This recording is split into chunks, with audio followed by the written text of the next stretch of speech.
some cattlemen are getting antsy, wanting to maybe do some restocking to their cattle herds, kind of coming off of this drought. Some are still in it.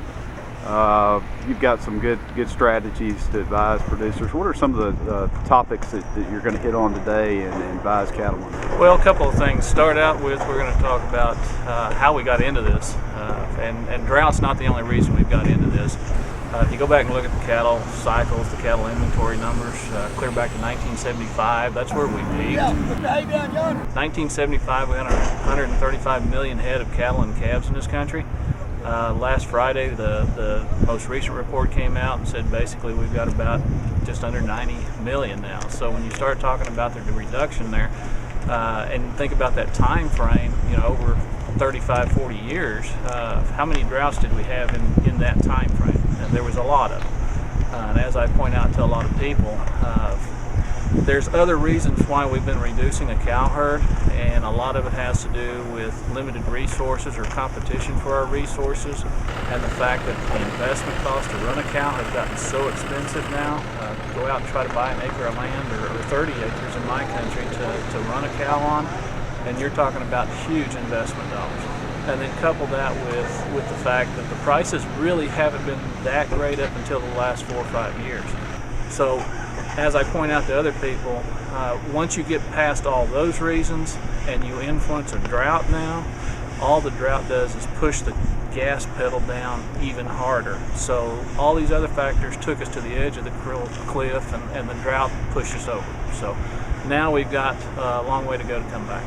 So are you going to advise cattle producers just kind of ease their way back into it? Well, I think you have to, because again, when you start looking at the supply of cattle that we have in order to turn into replacement heifers or replacement females, they're just getting to be fewer and fewer of them. And there's demand for those cattle to be turned into beef, for U.S. beef consumption and for exports. So you're now competing with a beef market for those animals. So we're having to pay more for those females than we ever have in our entire lives. The numbers that I'm going to show is you can pay up to $1,900 to $2,000 per female and make it work, given what we think prices will be for the next several years, just because of the low inventory numbers. Now, there was a time when we would have all thought we were crazy to think that we could pay $2,000 for a bred female and make it work over her life. 10 years ago, if we were paying $1,100 for a replacement heifer, we were crazy. And now, it's $1,000 on top of that. So, it's a unique set of situations right now. It's going to be interesting to see how it plays out over the next 4 years, really. We are right now under 5 million head. We were 4.9 million head of cattle in Texas, or beef cows in Texas. We're still the largest, but when you think that 3 years ago that was nearer to 5.7 million, so we've lost, in a matter of about 2 years, we've lost over 1 million head of beef cows in this country. And as we pointed out, there's areas that people are getting antsy about coming back, with more cows.